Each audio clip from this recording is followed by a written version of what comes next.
자, 안녕하십니까. 위징스탁입니다.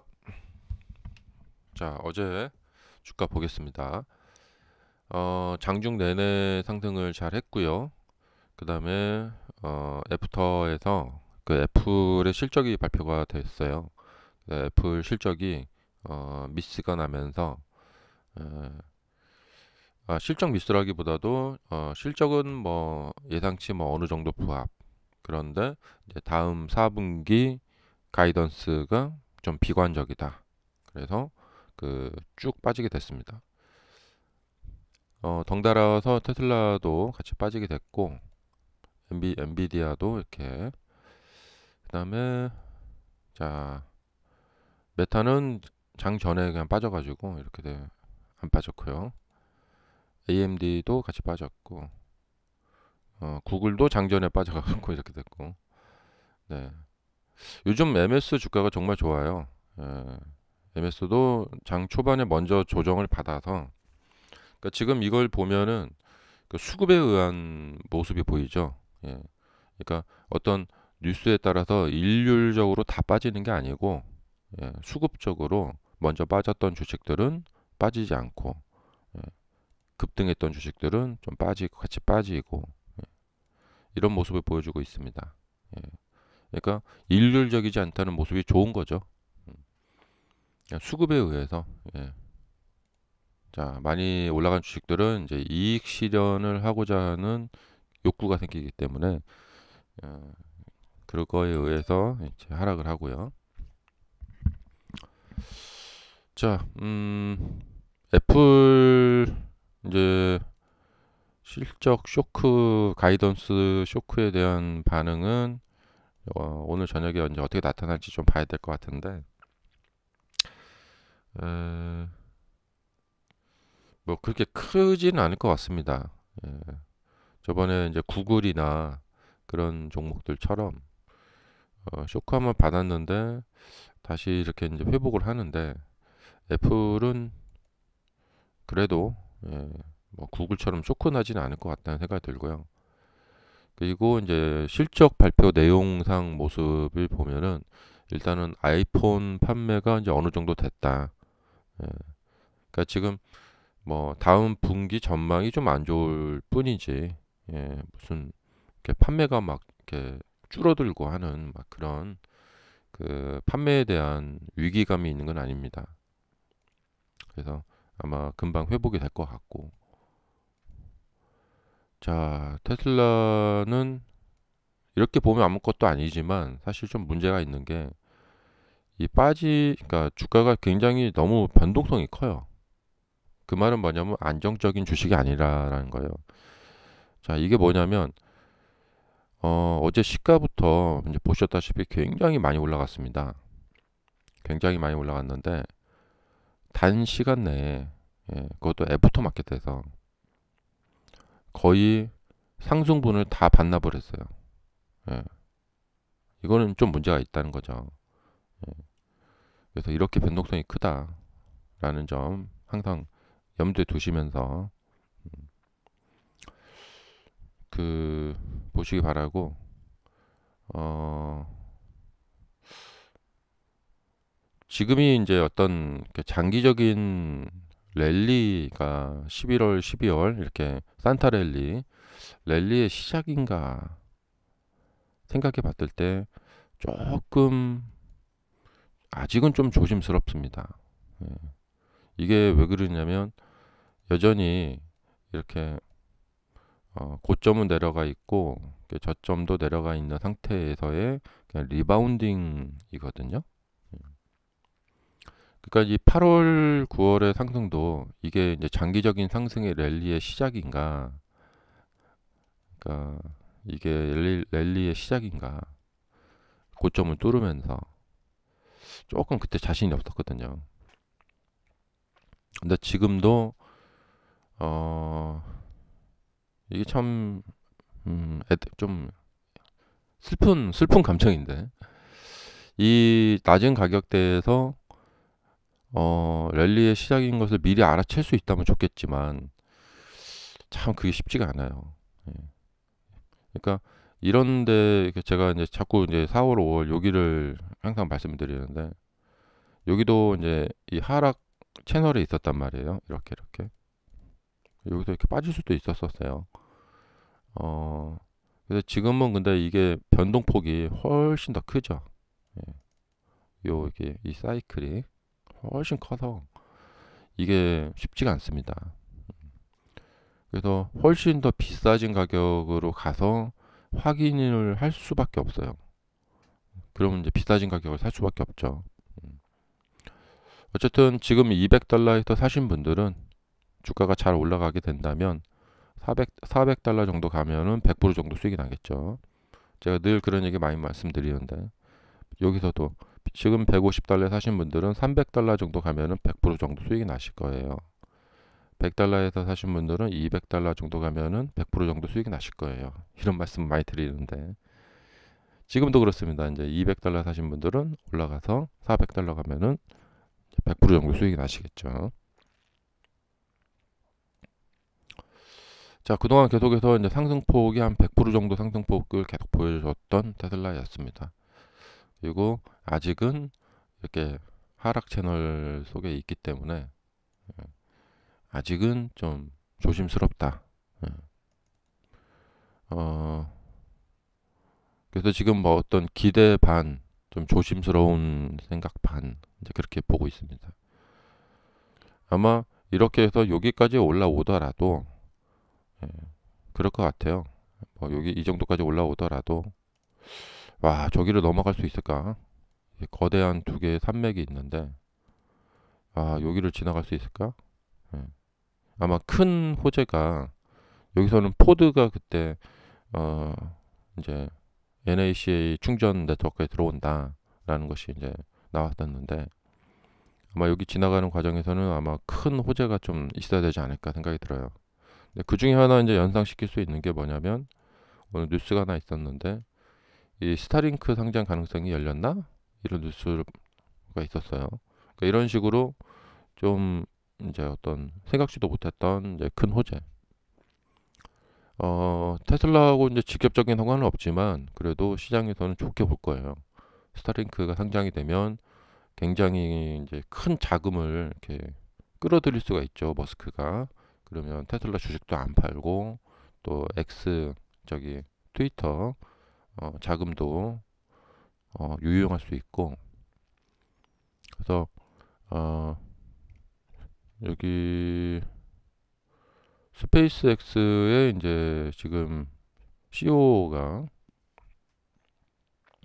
스타링크가 지난해 분기 현금 흐름이 플러스로 돌아섰다. 예. 그리고 전체 흑자를 기록할 것이라고 이제 발표했다. 그리고 머스크는 2021년 이제 스페이스X가 현금 흐름을 합리적으로 예측할 수 있게 되면은 스타링크를 분사해서 상장하겠다고 예고했다. 이런 이야기가 있고요. 그래서 이게 만약에 이제 스타링크가 상장이 된다면 정말 돌풍이겠죠. 예.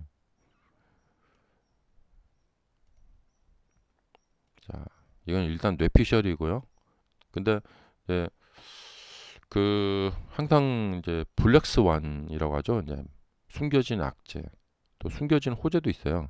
예. 이렇게 그래서 이 거대한 지금 파동의 사이클을 넘어가려면 굉장히 큰 호재가 필요하겠다. 그리고 지금 이 리바운딩 수준을 봤을 때, 그냥 뭐 무시할 만한 수준인가는 아닙니다. 무시할 만한 수준은 아니고, 여전히 이렇게 하락 후에 나오는 이 리바운딩들은 일단은 가능성이 있어요. 이렇게 돌파를 못하고 다시 꺾이기도 하지만, 이렇게 돌파를 해 나가기도 하죠. 일단 그런 가능성을 보여주는 지금 연속 3 양봉이 나왔습니다. 이거 보고 이제 그 3병이라고 하죠. 3병. 자, 적삼병이 나왔고요. 강력한 이제 추세 전환 신호이고요. 그리고 이제 올려놓은 주가를 잘 지켜야겠죠. 이제부터는. 사실은 최선의 방어는 최선의 공격이 최선의 방어라고 하죠. 그냥 계속 상승하는 것이 그 최선의 이제 방어이겠고요. 가격이 올라가게 되면은 이제 수익 실현하고 싶은 욕구가 생기기 때문에 그 매물들을 어떻게 잘 받아내느냐. 그리고 바로 이어서 추세적으로 바로 이어서 상승세가 다시 또 나타나야 됩니다. 바로 이 모습인데요. 여기서 이만큼 이제 상승을 하니까 이제 그 수익 실현 물량들 이렇게 나왔는데 이제 시간 타이밍을 바로 상승을 바로 이어버렸죠. 예. 어, 그래서 매물 소화하고 그리고 바로 이어서 올라가야 됩니다. 여기서 시간을 끌면 안 돼요. 그래서 오늘 여기를 저점으로 기반을 잡고 밀리지 않고 여기서 왔다 갔다 좀 하겠죠. 바로 이어서 219를 돌파해 나가는 모습 기대해 보겠습니다. 근데 이제 조금만 여기서 이렇게 밀리더라도 이제 수익 실현을 하고자 하는 욕구가 발생이 되어서 이렇게 내려와서 대충 오늘 만약에 밀린다면은 한 208, 207? 네. 이 정도까지거든요. 이렇게 밀린다면 한 207? 여기.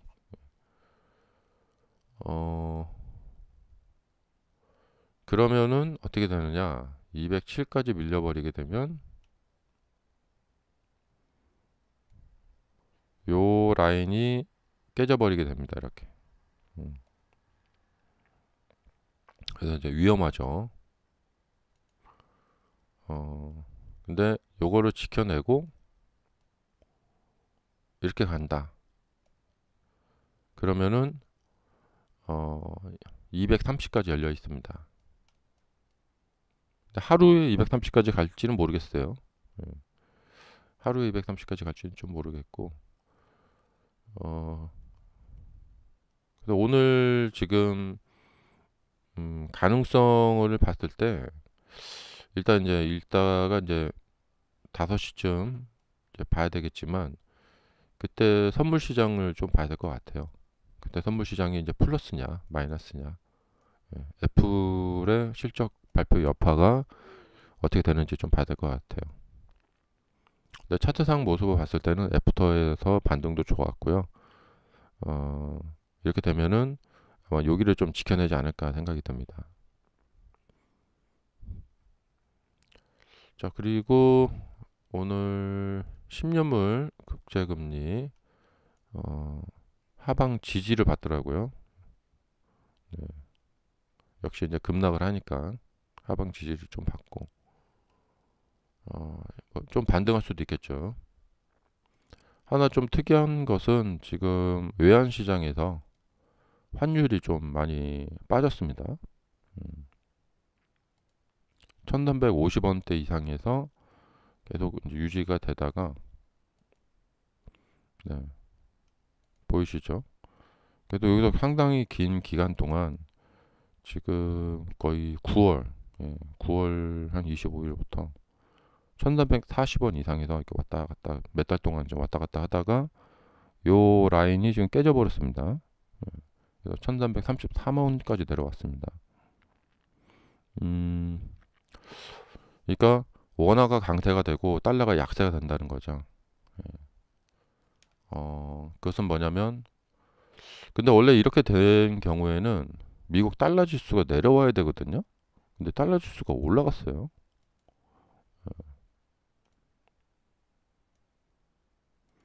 자, 이렇게 보시면은 미국 달러 지수가 지금 이렇게 고공행진을 하고 있는데 이게 버티고 있어요. 근데 외환 시장에서는 오늘 좀 많은 변화가 있습니다.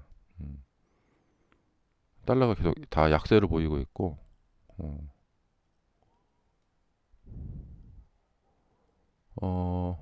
그러니까 달러 수요가 적다는 거죠.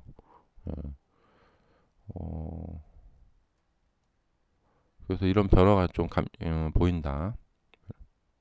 그리고 중동전 그 이스라엘 전쟁에도 불구하고 좀 석유 가격은 안정적으로 가고 있습니다. 아직 이란 같은 국가가 어떤 석유 같은 제재를 하지 않고 있기 때문에 아직은 그러는데 또 언제 모르죠. 또 어, 그리고 아마 지금 투자자들은 벌써 이제 내년 전망이 나오고 있을 거예요. 머릿속에서. 일단 어, 내년에 이제 어떤 요소 때문에 주가가 상승할 수 있을까 이런 생각들을 하고 있을 것 같아요. 음, 전쟁 터진 게 여기였죠. 그래서 이제 1년, 내년 가면 이제 2년 그러니까 횟수로 하면 3년째인데 기간으로 하면 이제 2년. 예, 3월. 내년 3월 되면 이제 2년 갈 것 같은데 어, 전쟁이 전쟁도 이제 뭐냐면 터널의 끝이 이제 아마 나타날 거예요. 그 요번에 이스라엘 전쟁은 그렇게 오래 가지 않고 그 아마 1년도 못 갈 거예요, 아마. 예. 너무 그 국가 대 국가도 아니지만 이 크기가 예, GDP 크기 차이가 너무 크기 때문에 아마 일방적인 싸움이 되지 않을까 생각이 되고 어, 지금 중동 상황으로 봤을 때 중동 전체가 막 정말 일치 단결해 갖고 예, 마치 그냥 막 그 우리나라 한국 전쟁 일어났을 때처럼 그러진 않을 것 같아요. 예. 자, 그래서 내년에 이제 대통령 선거도 있고 전쟁도 좀 끝나고 그리고 다시 이제 소비가 좀 살아나는 그런 지금 사실 뭐냐면 소비가 많이 줄었어요. 그러니까 팬데믹 터지고 그 이후에 이제 막 이렇게 소비가 늘고 막 이제 보복 소비라고 하죠. 사람들이 여행도 많이 다니고 그러다가 이제 정점을 치고 이제 여행도 좀 줄고 막 소비가 줄고 있거든요. 그러다가 다시 또 이제 소비가 늘고 하는 이런 사이클. 음. 그러니까 앞으로는 이제 소비가 다시 늘고 예, 금리도 이제 좀 내리고 근데 여전히 어, 앞으로도 뭐 고금리 상황 오래 갈 것 같고 인플레 상황도 좀 오래 갈 것 같고 어, 근데 디플레 되는 것보다는 훨씬 낫습니다. 저는 디플레 시절을 겪었기 때문에 네, 디플레 되는 상황보다는 훨씬 낫다.